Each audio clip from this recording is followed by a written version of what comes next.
우리의 삶을 이렇게 한번 돌아보세요. 완전히 판이 깨지는 상황이었고 해결 가능성은 전혀 없는 상황이었습니다. 그런데 기적적으로 넘어갔어요. 그리고 기적적으로 넘어간 그게 이미 내 현실이 됐죠. 그게 어떻게 하다 보니까 지나갔거나 상상도 할 수 없었던 누군가가 결정적으로 도움을 줬거나 상황이 갑자기 기적같이 변했거나 그렇게 완고했던 그 사람 마음이 갑자기 확 바뀌었기 때문일 수 있어요. 하지만 시간이 가면 갈수록 예수님께서 거기 계셔서 그 상황 안에서 그 사람 안에서 뭔가 일을 하셨기 때문이라고 인정할 수밖에 없습니다. 왜냐하면 어떻게 하다 보니까 우연히라고 하는 말은 참 막연하죠. 그리고 무책임한 말이 될 수 있을 것 같습니다. 오늘 제가 그 주제를 좀 다루고 싶어요. 그러니까 이 상황에서 과연 우리가 벗어날 수 있겠는가, 그 상황을 좀 우리에게 얘기해 주는 장면인데, 자, 부활하신 예수님께서 갈릴리로 다시 가셔서 제자들을 제회하실 때 예수님께서 다시 만나신 제자들 몇 사람 중에 나다나엘도 있었다고 요한복음 21장이 증언합니다. 근데 그때 나다나엘에 대해서 성경이 뭐라고 기록하냐면 갈릴리 가나 사람이라고 기록하고 있어요. 그래서 오늘날에도 갈릴리 가나에 가면, 저는 아직도 못 가봤는데 갈릴리 가나에 가면 나다나엘 교회가 있다고 해요. 근데 오늘 본문은 바로 그곳 가나에서 벌어진 일을 다루고 있습니다. 우리에게 너무나 유명한 가나의 혼인잔치 이야기예요. 1절 2절 읽겠습니다. 2장 1절 2절 시작. 사흘째 되던 날 갈릴리 가나에 혼례가 있어 예수의 어머니도 거기 계시고 예수와 그 제자들도 혼례의 청함을 받았더니, 자, 사흘째 되던 날이라고 할 때 그 사흘째는 예수님께서 나다나엘을 만난 지 3일째 되는 날이라는 뜻일 거고, 혼인잔치 역시 나다나엘과 관련이 있는 혼인잔치였을 것 같은 생각을 하게 됩니다. 왜냐하면 거기에 예수님도 초대받았고 마리아도 초대받았고 예수님의 다른 제자들도 초대를 받았어요. 근데 예수님의 그 첫 번째 기적이 혼인잔치 사건으로 시작된다고 하는 것 자체가 아주 의미심장하죠. 왜냐하면 궁극적으로 혼인잔치는 예수님을 통해서 완성될 하나님의 나라의 그림이죠. 그래서 어린 양의 혼인잔치로 이제 하나님 나라가 마지막 아름답게 종료되죠. 여러분, 혼인잔치의 본질은 뭐죠? 흥이죠. 흥. 혼인잔치에서 흥이 없으면 혼인잔치는 이게 안 하니만 못할 수도 있겠어요. 흥이 있죠. 흥. 그 다음에 특별히 팔레스타인의 혼인잔치의 흥의 핵심은 포도주죠. 포도주. 근데 문제가 생긴 거예요. 문제가 3절 읽습니다. 시작. 포도주가 떨어진지라 예수의 어머니가 예수에게 이르되 저들에게 포도주가 없다 하니. 최대의 위기가 이제 생겼어요. 혼인잔치가 이제 판이 깨지게 됐어요. 흥이 깨지면 혼인잔치도 다 깨지는 거죠. 일주일 이상 혼인잔치를 진행했다고 해요. 유대인들은. 그때 이제 언제쯤인지는 모르겠지만 이제 혼인잔치 뭐야 이거, 이런 식의 이제 뭔가 굉장한 위기가 닥친 거죠. 특별히 유대 문화는 체면이 굉장히 중요한 문화였어요. 우리나라랑 굉장히 비슷한데, 근데 체면이 그렇게 중요했던 유대 문화권에서 혼인잔치집에서 포도주가 떨어졌다. 이거는 잔치집에 삭힌 홍어가 떨어진 호남 지방의 한 잔치집 가정이나 혹은 설렁탕집에 깍두기가 떨어졌다. 이것보다 훨씬 더 극단적인 고통의 사건이에요. 왜냐하면 실제로 고대 문서에는 포도주가 떨어지는 것 같은 굉장히 황당한 상황에 분개한 나머지 신부 친척들이 신랑을 상대로 소송을 걸었다는 기록이 있다고 해요. 제가 직접은 안 읽어봤는데 신학자의 글에 그게 있는데, 여러분, 자, 엄청난 위기가 지금 닥친 거예요. 지금 혼인잔치가 판이 완전히 깨질 지경이죠. 아직 하객들은 그 절체절명의 위기를 모른 채 잔치를 즐기고 있었겠지만 이제 곧 흥은 깨지는 게 명약관화한 이야기죠. 그리고 잔치는 파장으로 치닫게 될 것입니다. 근데 아마도 마리아는 주방에서 뭔가 일을 거두는 동안에 이 포도주가 떨어졌다는 사실을 알고 긴장을 해야만 하는 입장이었던 것 같고, 그리고 뭔가 조치를 취하지 않으면 안 되겠다고 생각해야만 하는 입장 속에 있었던 것 같아요, 마리아가. 사실 그런데 마리아가 이걸 예수님께 얘기했는데, 사실 가장 먼저 포도주가 떨어졌다는 사실을 알았어야만 했던 사람은 혼인잔치를 책임지는 혼주나 신랑이었어야만 합니다. 그런데 웬일인지 마리아는 그 사실을 예수님께 알렸어요. 그건 우리가 뭘 예측할 수 있는 거죠? 아마도 혼주를 포함해서 어느 누구도, 그리고 어디에서도 포도주를 구할 수 있는 상황이 아니었기 때문이겠죠. 동네에서 다 긁어모은 포도주가 떨어진 상황이었을지도 모르겠어요. 그러니까 피할 길이 없는 어떤 상황이에요. 설정 자체가 피할 길이 없는, 그러니까 너무나 긴급한 문제가 있는데 누구도 해결할 수 없는 어떤 상황이죠. 그래서 파국은 너무나 선명하게 지금 눈앞에 있는 거죠. 그 길로 갈 수밖에 없는 어떤 상황이죠. 벗어날 길이 없는 위기가 온 것입니다. 그런데 여러분, 만일에 이런 상황이었으면 우리가 어떻게 하죠, 보통? 이런 상황에서는 더더욱더 혼주나 신랑에게 그 연회 행사를 책임진 연회장에게 말해야만 되는 게 우리들의 일상이죠. 예, 여러분, 당신도 알다시피 주방에서는 할 수 있는 모든 걸 다 했어요. 하지만 상황이 어떻게 이렇게 될 줄 상상도 못했어요. 그러니까 이제 어떻게 하면 좋지요? 당신들이 최종 책임자니까 어떻게 해야 될지 좀 말해주세요. 우리가 보통 이런 식으로 말하죠. 그런데 결국 이런 식의 말은 뭐예요? 문제 해결은 아니죠. 나는 책임질 수 있는 입장이 아니거든요 라고 하는 책임 전가 라든지 문제의 회피는 될 수 있을지언정 문제 해결은 절대 아닙니다. 이미 마리아 입장에서 혼주에게 이미 알렸지만 해결 불가능한 상황이라는 대답이 돌아왔을 가능성도 있죠. 따라서 이 가나의 혼인잔치의 이 상황은 우리에게 뭔가를 느끼게 하죠. 이 세상 온 땅 구석구석에서 넘쳐나고 있는 보편적인 현상, 곧 문제는 있고 문제 해결은 없는, 책임 전가냐 문제 방치냐, 이 둘 중 하나만 남아있는 그런 상황들, 온 세상에 널려있는, 가정에서도 무슨 문제가 생길 때 누구도 책임지려고 하지 않고 책임을 전가하고 문제를 방치할 수밖에 없는 그런 상황, 문제는 있지만 문제 해결의 능력은 전혀 없는 이런 상황이 온 세상에 가득 차 있죠. 그거를 우리들에게 느끼게 해주는 어떤 장면이라고 생각이 됩니다.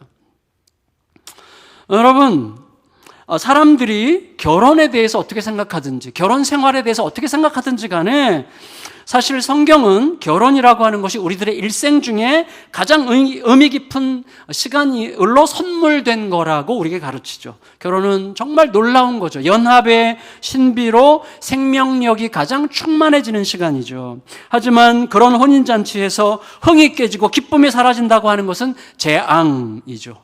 제가 지난주에도 말씀드렸죠. 감옥에 대한 설명은 매우 간단해요. 심각하게 부부싸움을 하면 감옥은 금방 경험할 수 있습니다. 여러분, 가정 안에서 기쁨이, 즐거움이 사라진다는 것은 재앙이에요. 하지만 지금은 이 재앙 외에는 다른 길이 없어요. 문제는 분명한데 해결의 기미는 없고 해결될 가능성도 없는 거죠. 완전히 해결 불가능한 상황이 있고 완전히 해결 능력이 없는 자들만 존재하죠. 그게 이 세상이죠. 이 땅의 현실이에요. 우리들의 어떤 가정들도 그럴 수 있을 거예요. 안타깝게도 정말 노력했지만, 최선을 다했지만 어디서부터 시작해야 될지 모르는 상황. 죄의 질서가, 땅의 질서가 어느새 나를 완전히 지배해버렸기 때문에 말씀의 질서를 따르기에는 너무 힘든, 그래서 여전히 문제는 있지만 문제 해결의 길은 보이지 않는 그런 상황들이 우리들의 삶에 얼마든지 있을 수 있다고 생각이 됩니다. 모두 함께 저 마음 밑바닥에서부터 올라오는 기쁨과 즐거움, 서로 어울려가지고 사심 없이 서로를 환대하는 이 만족과 흥이 깨질 위기가 있는, 그게 너무나 확실한 현실이죠. 하지만 되돌릴 길이 보이지 않죠. 입으로는 평화를 원한다고 말하지만 실제로는 전쟁의 소문과 참상만 늘어가고 있는 세상이죠. 여러분, 이 절체절명의 상황에서 책임 전가나 문제 방치, 책임 전가, 문제 방치 둘 다 해결이 아닌데 그리로 가지 않고 이 앞에서 책임감을 느끼고 문제에 직면하려고 한다면, 마리아 입장에서는 이미 남편도 세상을 떠났을 게 너무나 분명해 보이는 상황인데, 그런 상황에서 마리아 입장에서는 장남 예수 외에는 말할 대상이 없었을 거예요. 물론 여러분, 마리아가 예수님께 포도주가 없다는 사실을 알림으로써 뭔가 조치를 취해주기를 기대하는 것 같은 느낌을 가진 이유가 2세기의 외경, 성경 정경 말고 외경, 거기 좀 과장된 이야기들이 좀 많아서 성경 정경에는 포함시킬 수 없는 책들이 들어있는데, 그 외경의 문서 중에 보면 예수님은 아주 어릴 때부터 진흙으로 새를 만들어서 날려보내고 하는 이런 기적들을 많이 행하셨다는 기록이 있다고 하는데, 그런 모습들을 예수님의 어릴 때부터 마리아가 많이 봤기 때문에 예수님에게 지금 도움을 청하시는 것일 수는 없어요. 왜냐하면 만일에 예수님께서 어린 시절부터 그런 기적들을 남발하실 거였다면 탄생 때부터 그렇게 누추한 외양간 구유에 누여지실 필요는 없죠. 그리고 30여 년을 그렇게 평범한 일상 속에서 지내셔야만 할 이유도 없었을 것입니다. 그리고 우리가 아까 말씀드렸던 것처럼 11절에서 이 기적은 예수님께서 이 땅에서 행하신 첫 기적이라고 얘기하고 있지 않습니까? 예수님은요, 사람으로 오셨죠. 그래서 유아기, 청소년기, 그리고 유소년기, 청소년기, 청장년기를 다 경험하심으로 우리를 누구보다 잘 아시고 우리의 언어와 우리의 마음을 가지고 철저하게 우리 편에서 우리를 구원하려고 하셨죠. 따라서 이런 유별난 행동으로 사람들의 사사로운 관심을 끄는 마술사가 될 필요는 없었을 것입니다. 하지만 여러분, 우리같이 평범한 사람들도 기억해요. 특히 여자들이 더 잘 기억하는데 30년 전 그 상황에서 그가 나에게 뭐라고 말했는지를 뚜렷하게 기억할 수 있는 마당에 우리 같은 사람도, 여러분, 마리아가 자기가 어떻게 임신했는지, 목자들과 동방 박사들이 와서 뭐라고 했는지, 시몬과 안나가 예루살렘 성전에서 아기 예수를 안고 뭐라고 고백했든지, 어떻게 찬송을 불렀는지, 그리고 12살 때 소년 예수가 예루살렘 성전에서 어떻게 했었는지, 이 모든 것들을 잊었을 리가 없죠. 네, 그래서 마리아는 마음에 두었더라는 말을 거듭거듭 기록하고 있죠, 성경이. 300년이 지나도 기억할 수밖에 없는 이야기들이죠. 자, 그런 기억을 고스란히 갖고 있는 마리아로서 지난 30년간 예수님께서 아무리 평범한 삶을 살아오셨다고 해도 예수님은 결코 평범한 자로 보여질 수는 없었겠죠. 더 나아가서 마리아는 과거에 예수님을 중심으로 일어났던, 조금 아까 말씀드렸던 그 모든 생생한 기억들과 더불어서 예수님 자신을 메시아로, 이스라엘 왕으로 나타내고 공적 사역을 시작할 날이 있을 텐데, 그 날이 언제일지에 대하여 마리아가 얼마나 궁금했겠어요. 얼마나 생각을 많이 했겠어요. 기다리고 또 기다렸을 게 분명하죠. 혹은 정반대로 그 날이 오지 않기를 바랐을 수도 있겠죠. 인간적으로 보자면 누가복음 2장 52절에 보면 예수님은 자라나실 때 사람과 하나님에게 사랑스러워 가셨다고 기록하고 있어요. 그러니까 예수님은 자라나는 모든 과정에 아들로 본다면, 정말 한 아들로 본다면 너무나 믿었고 너무나 의지가 되고 든든하고 보기만 해도 행복하기 그지없는 그런 존재였을 거라고 충분히 예측하고도 남기 때문에, 남편이 일찍 세상을 떠났다면 마리아 입장에서는 이 아들 예수가 그냥 내 아들이기만 하면 좋겠다라고 하는 생각을 인간적으로 얼마든지 했을 법하죠. 하지만 지금 마리아가 처한 상황이 마리아에게 뭔가를 요청했다고 생각할 수 있겠죠. 다른 해결 가능성이 전혀 보이지 않는 이 절체절명의 상황에서 마리아는 지금이 그때인가 하는 생각을 했을 가능성이 있어요. 여러분, 아무것도 보이지 않고 누구에게도 기댈 수 없을 때 섬광처럼 떠오르는 어떤 대상이 있다면 그가 바로 나의 유일한 희망이죠. 아마 예수님이 보였을 거예요. 여러분, 어떻게 될지는 마리아가 몰랐겠죠. 알 수는 없지만 만에 하나 어떤 길이 있다면 그 길은 예수님 뿐일 거라고 직감했을 가능성이 있습니다. 마리아는요, 예수님에게 구체적으로 약간 푸시하면서 청원하지 않았어요. 문제 없는데 어떻게 좀 해결해야 되지 않겠습니까? 라고 말하지 않았고 사실을 그대로 그냥 나열했어요. 뭔가를 기대하긴 했겠지만 다만 현 상황을 사실 그대로 말씀드릴 뿐이었어요. 포도주가 다 떨어졌으니 걱정이네. 뭐 우리가 좀 어쩌라고 뭐 이럴 수도 있겠는데 하여튼 포도주가 다 떨어졌으니 걱정이네 이렇게 얘기했겠죠.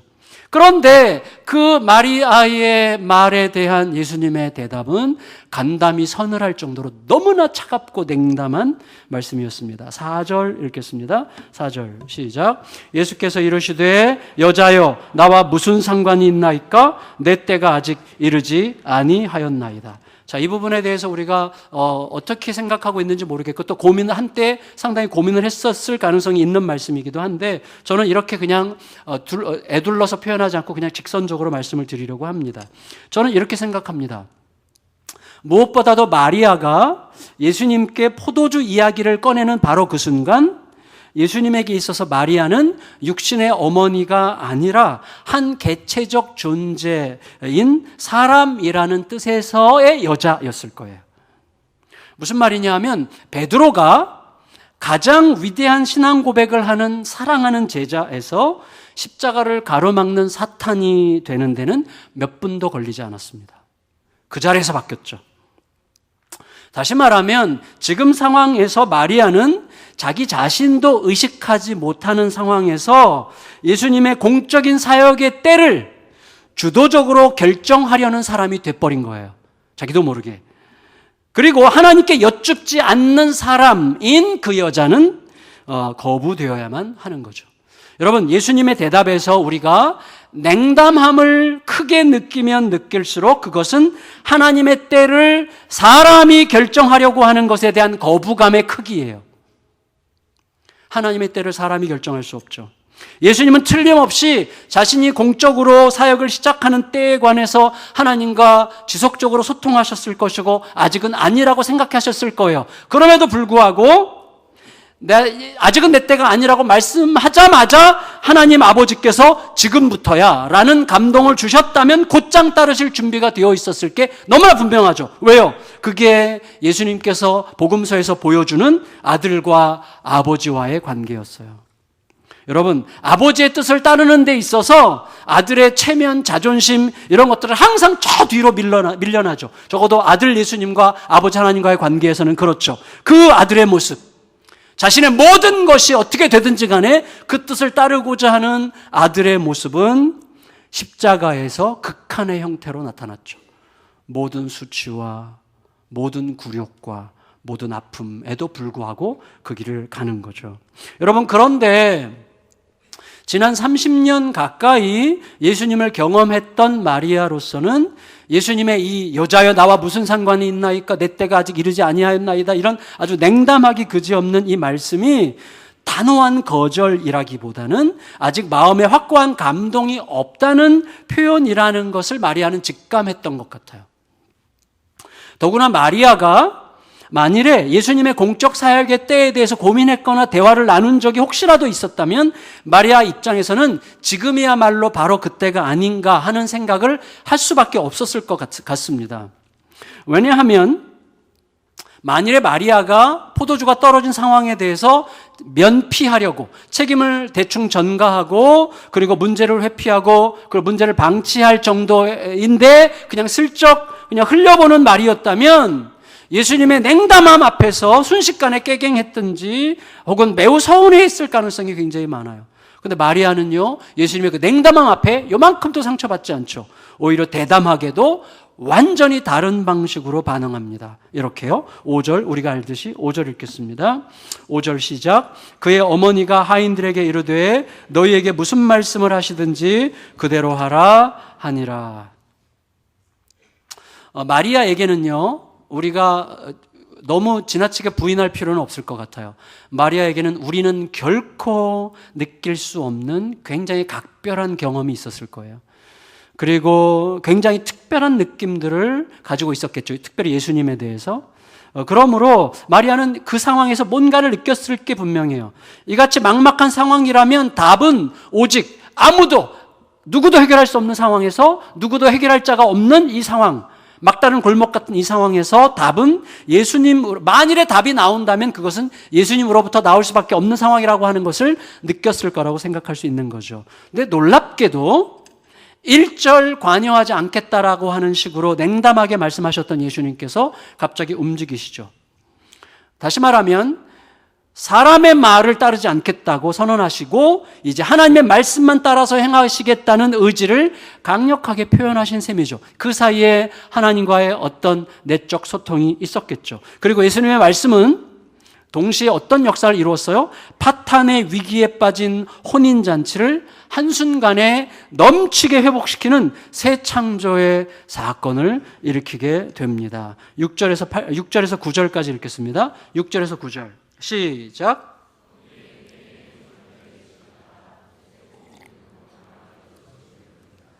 예수께서 그들에게 이르시되 물을 채우라 하신즉 아귀까지 채우니 이제는 떠서 연회장에게 갖다 주라 하심에 갖다 주었더니 연회장은 물로 된 포도주를 맛보고도 어디서 났는지 알지 못하되 물떠온 하인들은 알더라. 연회장이 신랑을 불러.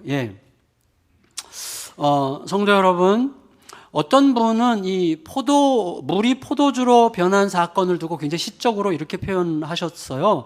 얌전했던 물이 자기 하나님의 얼굴을 보는 순간 얼굴이 빨개졌다. 이렇게 이제 재미있게 표현을 했는데, 여러분 중요한 것은 뭐냐면 손발을 씻는 물이 포도주가 됐다는 거예요. 그렇죠. 겉사람을 씻던 물이죠. 그 항아리에 든 물은 우리의 겉사람, 손발을 씻고 나를 깨끗하게 보이게 하는 물이죠. 그러니까 내 겉사람을 씻던 물이 우리들의 몸 안으로 스며들어서 새로운 기쁨과 위로와 즐거움을 주는 포도주로 바뀐 거죠. 내가 깨끗하다는 것을 타인에게 입증해야 되는 옛 질서, 옛 율법의 질서에 속한 것이 이제는 나와 너를 함께 기쁘게 해주는 사랑과 신뢰의 새 질서로 바뀌었어요. 그것도 어느 정도로 넘치게, 이 양을 학자들이 계산해 보니까 1리터짜리 포도주병으로 적어도 한 600병 이상 되는 엄청난 양의 포도주로 차고 넘치게 성취된 것이죠. 여러분, 어떻게 된 걸까요? 저는 이 시간에 이런 식으로 제가 어떻게 된 걸까요? 라고 하는 질문은 적어도 어떻게 물이 포도주가 된단 말이야? 라고 하는 질문을 위해서 어떻게 된 걸까요? 라는 질문을 하고 싶진 않아요. 왜냐하면 저는 항상 신기해요. 눈에 보이지 않는 어떤 작은 물방울, 보이지 않는 정말 말도 안 되는 작은 물방울 하나가 너무나 정밀하고 놀랍고 훌륭한 존재로 변한 게 이미 현실이 된 자들이 저와 여러분들이잖아요. 이거 이해할 수 없는 거예요, 사실은. 우리의 일상이니까 이게 우리가 당연한 줄 알고 살지, 어떻게 그리고 저는 항상 신기한 게 똑같은 땅에 똑같은 물을 먹고 어떻게 그렇게 형형색색의 다양한 엄청나게 막 화려한 그런 꽃들이 나오나. 이건 진짜, 여러분, 우리가 늘 보니까 그렇지, 이거 너무 이상한 거 아닙니까? 네, 아멘. 감사해요. 적절했어요. 그런데 여러분, 그런 일은 세상에 저는 얼마든지 세고 셌다고 생각해요. 그러니까 여러분, 우리가 이런 세상에 살면서 단지 물이 포도주로 바뀌었다는 것에서 막 이게 어떻게 바뀐 거야? 막 의심스럽게 막 이상하게 생각하는 것 자체가 전 이상하다고 느껴요. 참 이상하다, 그게. 여러분, 여기서 훨씬 더 중요한 건 뭐냐면, 왜 예수님 마음이 갑자기 바뀌었는가 하는 거예요. 왜 예수님 마음이 갑자기 바뀌었는가. 여러분, 저는 이렇게 느꼈어요. 자, 수로보니게 여인이 생각났어요. 수로보니게 여인. 예수님께 수로보니 여인에게 얼마나 냉담하게 얘기하셨습니까? 자녀들의 떡을 취하여 개들에게 주는 게 마땅치 않다. 그때 수로보니게 여인이 안 줄 거면 가만히나 있지, 뭐 이렇게 더럽게 얘기해? 뭐 이렇게 하면서 막 엄청나게 성질을 냈더라면 아무 일도 생기지 않았을 텐데, 이 수로보니게 여인은 기다렸죠. 다시 말하면 내 자존심, 내 입장이 아니라 딸에 대한 사랑과 예수 그리스도에 대한 믿음이 훨씬 더 컸죠. 내 상한 마음을 압도할 만큼 컸죠. 우리는요, 예수 그리스도에 대한 믿음이, 내 사랑이 드러나야 될 현실이, 내 자존심이 상하는 순간에는 정말 아무것도 아닌 것처럼 되는 삶을 늘 살기 때문에 진짜 생명을 경험하기가 어려워요. 수로보니게 여인은 내 체면, 내 입장, 내 자존심이 아니라 그게 없었겠어요? 있죠. 그렇지만 딸에 대한 사랑과 예수에 대한 믿음이 훨씬 압도적으로 컸기 때문에만 할 수 있었던 행동을 했던 것처럼, 마리아가 예수님의 그 말을 듣고 깨갱하거나 인간적으로 더 푸시하는 대신에 믿음으로 기다렸죠. 그래서 어떻게 했어요? 종들에게 예수께서 뭘 시키시든지 순종해라 라고 가서 얘기했단 말이죠. 그 모습을 느낄 때, 그 모습을 보실 때, 혹시 이때가 내가 세상에 나를 드러내야 되는 때가 아닌가라고 생각하며 하나님과 소통하셨을 게 분명하다고 생각이 돼요. 동시에 지금 장면이 뭐예요? 파탄나기 직전의 혼인잔치죠. 이 파탄나기 직전의 혼인잔치가 곧 세상의 단면이죠. 이 땅의 단면이죠. 그러니까 파탄 직전의 혼인잔치를 통해서 이 땅의 현실을 보시면서 바로 이때가 자신이 세상에 오신 목적을 드러내기에 가장 적합한 순간이라고 하는 것을 자각하셨을 가능성이 있는 거죠. 결과적으로 잔치집의 흥은 깨지지 않았어요. 그리고 놀랍게도 더 새롭고 더 놀라운 수준으로 고양되었습니다. 여러분 9절 10절을 한 번 더 읽겠습니다. 9절 10절 시작. 연회장은 물로 된 포도주를 맛보고도 어디서 났는지 알지 못하되 물도온 하인들은 알더라. 연회장이 신랑을 불러 말하되 사람마다 먼저 좋은 포도주를 내고 취한 후에 낮은 것을 내거늘 그대는 지금까지 좋은 포도주를 두었도다 하니라. 성도 여러분, 혼인잔치에 참석했던 하객들 거의 모두는 앞뒤 상황을 전혀 몰랐어요. 잔치에 참여해서 그냥 좋았을 뿐이고 시간이 가는데도 처음보다 더 좋은 포도주가 나오는 걸 보고는 더 좋아했을 뿐이에요. 그동안 어떤 심각한 문제가 있었는지 그리고 그 위기가 어떻게 해결됐는지 하객들은 전혀 알지 못했어요. 여러분 오래전에 한 1, 20년 된 것 같은데 그때 대속이라고 하는 기독교 단편 영화가 한참 떠돌았던 적이 있어요. 기억나세요?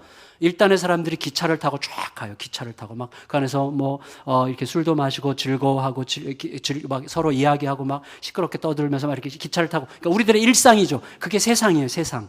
기차가 가는데 그 선로가 잘못돼서 이 기차가 절벽으로 그러니까 끊어진 다리 절벽 아래로 떨어질 수밖에 없는 철로로 가고 있는 중이에요.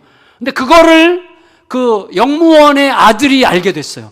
영무원의 아들이 어린 아들이 막 뛰어가서 기차가 오기 직전에 그 앞에 가서 막 이걸 당겨서 철로를 바꾸느라고 막 낑낑거려요. 근데 그 아이가 빨간 모자를 쓰고 있었어요.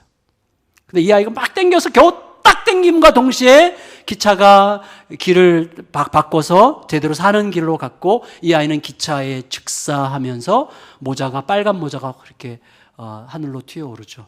그 아이의 피의 희생을 느끼게 하는 하나의 이미지였는데 그리고 나서 그 다음 장면이 뭐예요? 기차에 탄 모든 사람들이 아무것도 몰라요.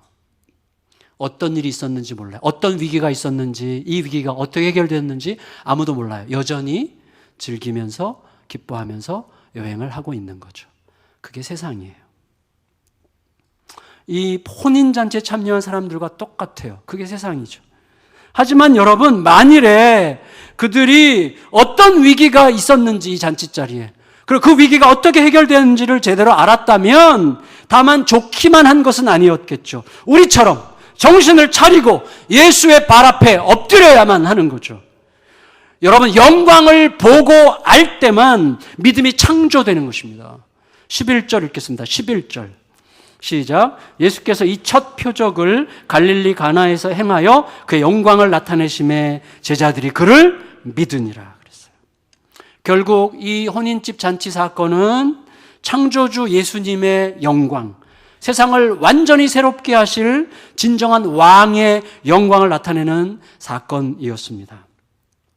결론적으로 예수님의 행동은 완전한 새 창조의 행동이었습니다.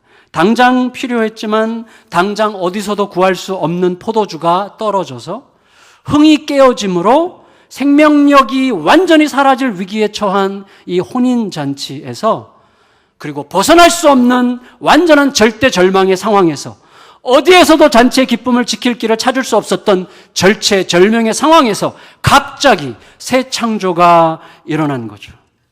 따라서 이 사건은 흥이 깨어져 버린 혼인잔치로 비유될 수 있는 우리가 살아가는 이 세상 혹은 우리들의 가정, 우리들의 어떤 영역 모든 기쁨과 설렘과 서로를 향한 환대와 즐거움이 사라져버린 세상, 어디서도 회복의 길을 찾을 수 없는 세상에 새 창조의 역사를 통해 사랑과 신뢰의 생명을 불어넣으실 분이 오셨다는 사실을 선언하는 사건이었던 셈이에요. 여러분, 새 창조의 역사는 어떤 경우에도 내 안이나 우리들의 가정이나 어디에서도 사람의 주도성, 사람의 고집, 사람의 뜻에 의해서 빚어지지 않습니다. 오직 하나님의 말씀을 따라 일하시는 예수님이 계신 곳에서만 일어나는 역사예요. 내 안에 말씀으로 오신 예수님이 계실 때, 그리고 그 말씀이 내 안에서 정상적으로 작동할 때 새 창조가 일어나요. 내 안에서. 어제까지 죽고 싶었고, 어제까지 완전히 아무런 희망이 없는 절망이었는데 내 안에서 예수께서 오시고 그 말씀이 내 안에서 작동하면 완전히 변화된 존재로 바뀌는 거죠. 어제까지 이혼으로 파탄으로 완전히 끝장날 가정이었는데 그 말씀이 예수의 창조주의 능력으로 들어와 말씀이 작동하기 시작하면 이렇게 행복할 수 없는, 도대체 이런 행복을 내가 언제 꿈꿀 수나 있었을까라고 하는 게 이미 내 현실이 되어 있는, 완전히 벗어날 수 없을 것 같은 막막했던 그 현실도 완전히 새로운 창조의 능력으로 변화된 현실이 되는, 그 현실이 이미 내 것이 된 그러한 삶을 맞이할 수 있는 게 우리들의 삶이고, 그 능력으로 우리들이 살아가는 삶의 자리에서 새 창조의 일들을 이루시도록 예수님 우리 안으로 들어와 그 말씀이 작동하게 하시는 거죠. 여러분, 이 사건을 여기 기록하던 사도 요한이 이 사건을 여기에 기록하면서 뭘 염두에 뒀을까를 생각해 보면 여러 가지 다양한 답변이 있을 텐데, 저는 이런 생각을 하게 됐습니다. 예수님께서요, 장차 우리가 알듯이 포도주를 무엇을 위한 매개체로 사용하시죠? 자기의 피, 이 포도주를 자기의 피를 상징하는 매개체로 쓰실 뜻을 이미 갖고 계셨어요, 예수님은. 우리가 알듯이 피는 생명이죠.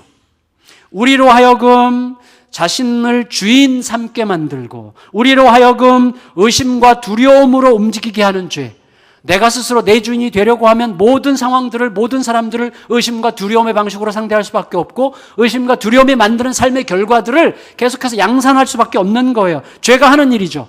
그 죄는 그래서 의심과 두려움으로 우리를 작동하게 하기 때문에 어떻게 해요? 결국 나를 위해 너의 피를 흘리게 하죠. 그래서 나를 위해 너의 피를 흘림으로 온 땅의 생명의 상실, 그 죽음을 가져오는 나쁜 놈이죠, 이 죄가.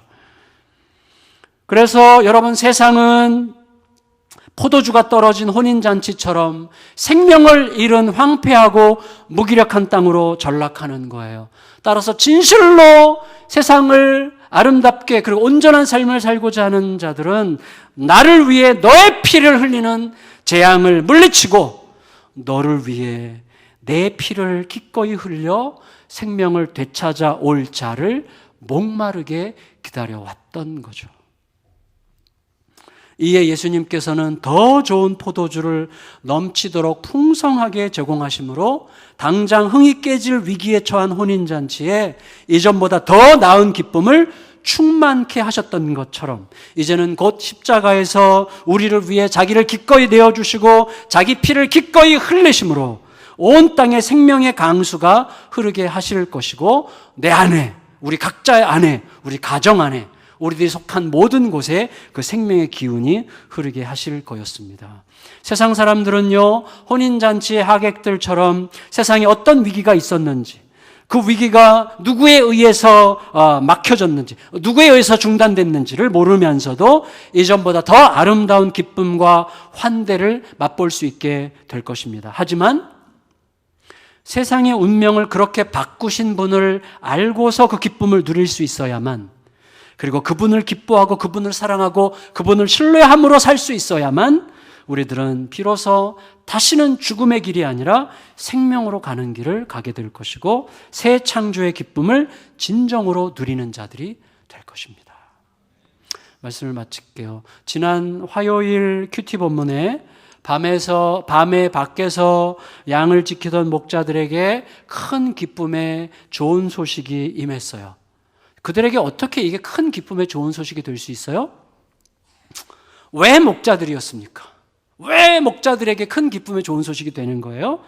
그들이야말로 큰 기쁨의 좋은 소식을 기다리는 자들이었기 때문이죠. 무슨 말인가 하면 진정한 왕이 오신다는 소식이잖아요.